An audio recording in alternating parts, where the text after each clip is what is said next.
Hi, welcome to another problem solving question.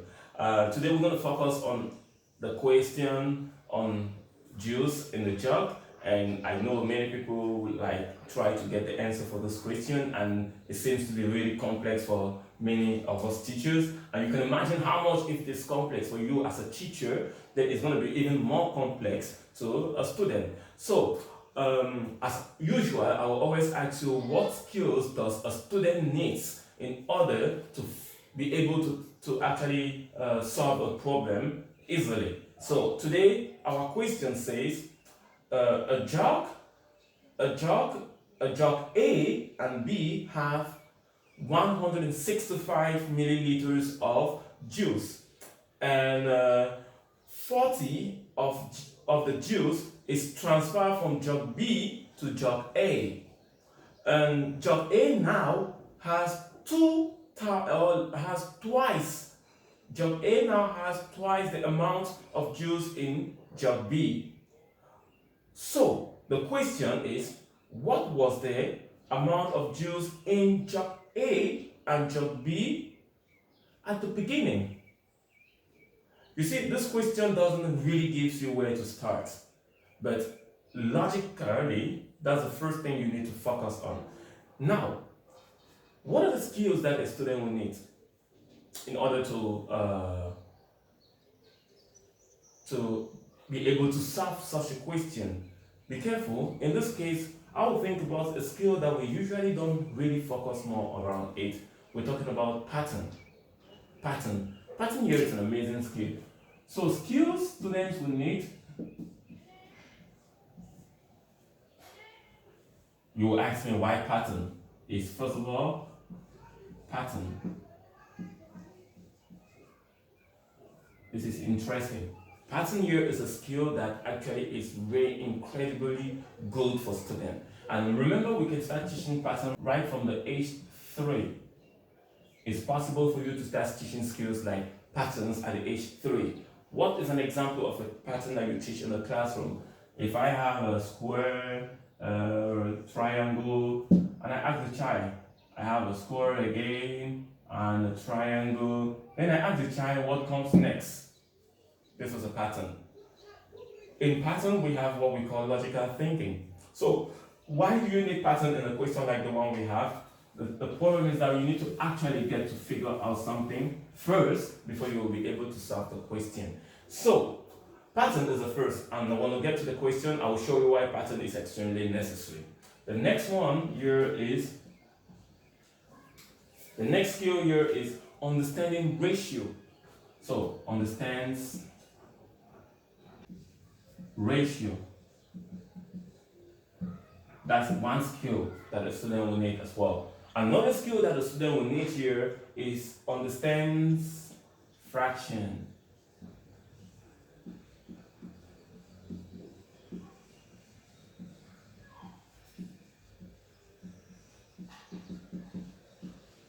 Fraction.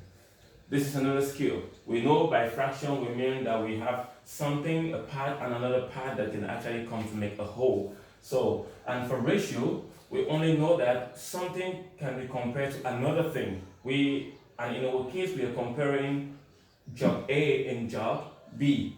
And in pattern, we try to figure out that if something is this, it means the other thing should be this, actually. So we, like in the case of my example about squares and triangle. So if I have square that comes first, triangles should follow. So if I end with triangle, so obviously square should follow. So that's kind of how the thinking is needed in a question like the one we have today. Now, the next one here is going to be the simple ones. Understands addition,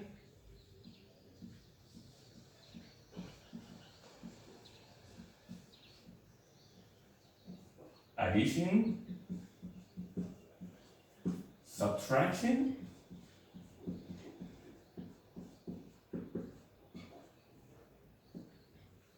division,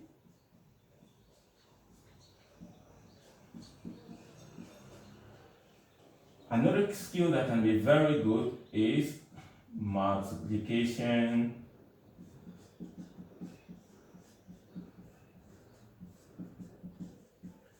of fraction. Let me put that one as a separate skill. So I will say and division. Now the last skill will say multiplication.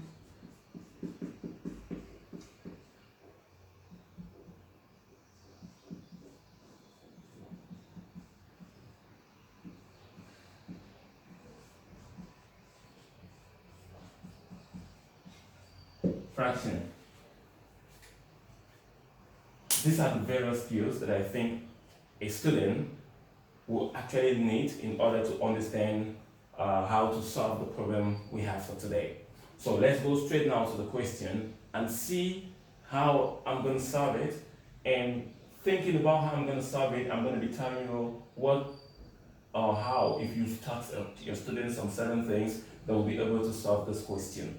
So remember, as I always say, the problems are not for you teachers, but are for you to reflect on how to teach a student for he or she to be able to solve the problems. Because if it is difficult for you as a teacher, remember it's going to be 10 times difficult for a student to understand. So you as a teacher need a mastery, and for you to understand the mastery of a question, you always need to think about the skills that are involved in the question.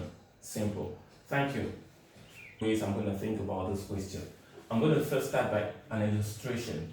An illustration is one of the best things to do in problem solving questions. Illustrating here means trying to draw something that reflects what is being said. I now know right up to a level that if I have a jug, A right here, and I have a jug,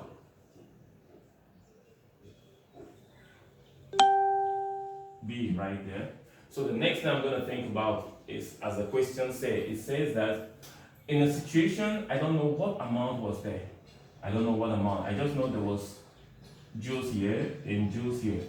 But they tell me now that in a situation, a juice was transferred from year to year. So I'm going to clean this one up and make sure that I put just an amount here. But how am I going to be able to figure out what amount is here? The next question gives me the answer. It says that the amount here is twice the amount in this jug.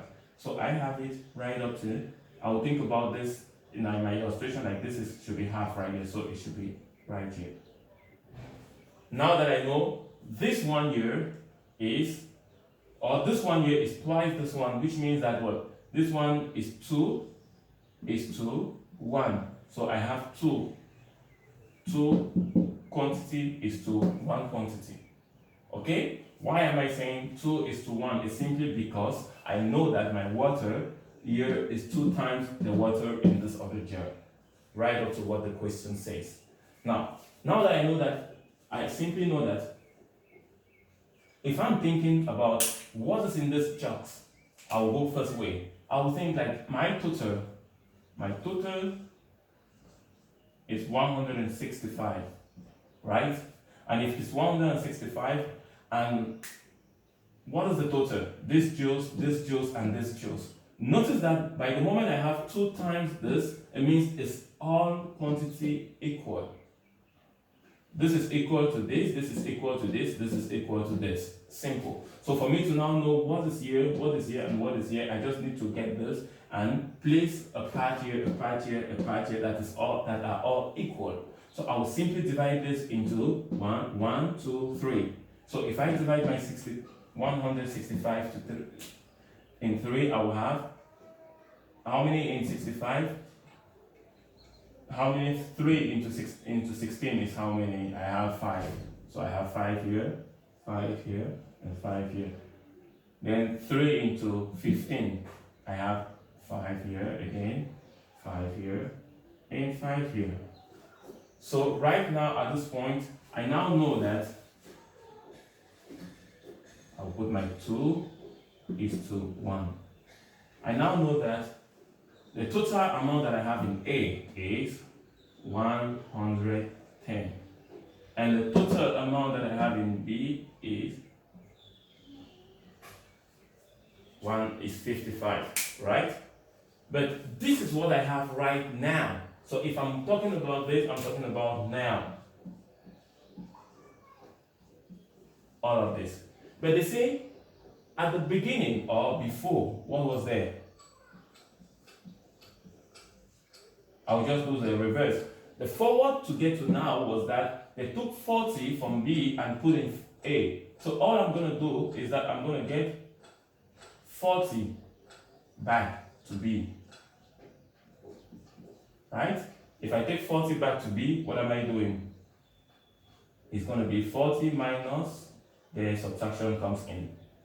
So 40 minus 100 and this is the, I have 70, right? Yeah, perfect, 70. Then I have, yeah, actually 70, good. Then, since I'm taking the 40 in this quantity, I'm going to do now 55 plus the 40. I'm going to have 95. And if I put both of these together, they're still going to be 165. So my quantity still come back at 165 what? Milliliters. So initially, before, A has 70 milliliters and B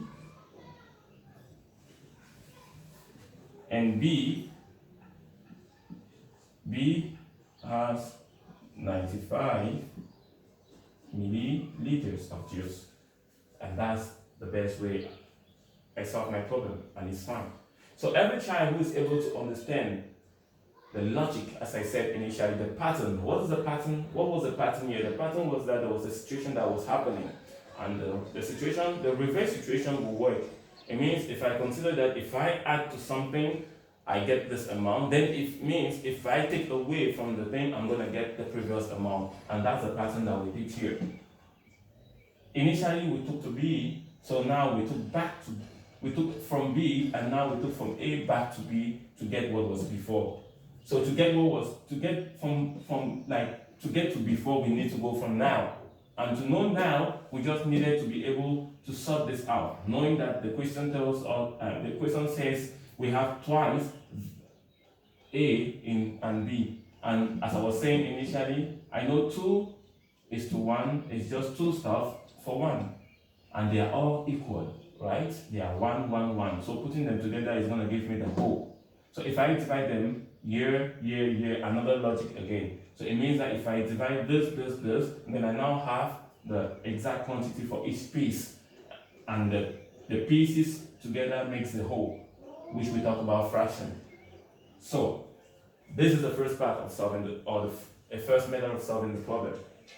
Another easy method to solve this problem is going to be this. I did an illustration, and I did my subtraction, addition in order to get my answer. So another problem strategy, another way to solve this problem is going to be simple. I think about a whole first, and they say the whole here by using bar models. This is something we use a lot in the classroom. A bar model says a whole. This is a full whole, and in the full whole we say we have A. The full whole is 165, right? And so if the full whole is 165, and they say B, A and B makes 165. So the next question now says you stay on the full whole, but they say A is 2, while B is 1. 2:1 again. So I'm simply going to separate it, and if we put our ratio together, it's going to be 3. So we should separate our fraction into our, let's say our whole into 3. Finish. So now I know that I have 2:3, and this one here stands for A, and this one here stands for B. So if I want to know now what is it, I just need to take my 165 and share it inside, which is the same again. It's going to give me 55, and 55. Finish. So I now know that A now is this. this part, this shaded part, which is 110, and B is 55, right? Then if I'm done with that, I now know that if I want to go to before, what was there before?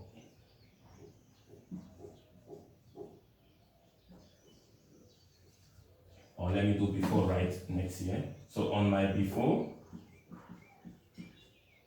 I'm simply going to solve the problem with, let's say, A, taking back from 40, A is going to be 110 minus 40, which is equal to 70. Yeah, it's going to be 70. And Y, B, is going to be 55 plus the 40, which is going to be 95. So milliliters, milliliters. There you have your answer. And it's finished. So with this, the visual aspect of this question is very important. It's always good to use bar models or to use illustration like the first one I did. At the end, you have a best way for the student to understand. But remember what we say, if the child doesn't understand fractions, he is not going to be able to solve it by thinking like that. And we think about fraction here right up to, like from the age 7, a good student should be mastering his fraction from 7 and 8 years. And initially I was talking about logical thinking, which is just a skill that should be naturally built. It's a daily attitude that you need to introduce in your classroom with patterns, critical thinking questions, things like that. It's going to help the child to logically think most often. So yeah, that's our answer for the question. So if you have these answers, and if you think about the skills that the student needs in order to solve this question from this angle, then you all did correct.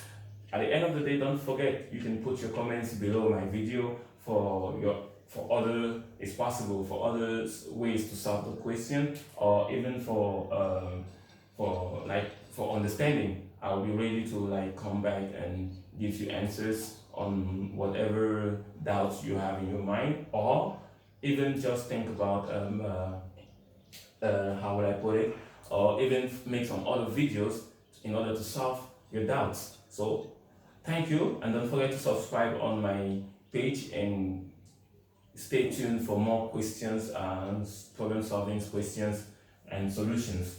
Thank you. See you. Bye bye.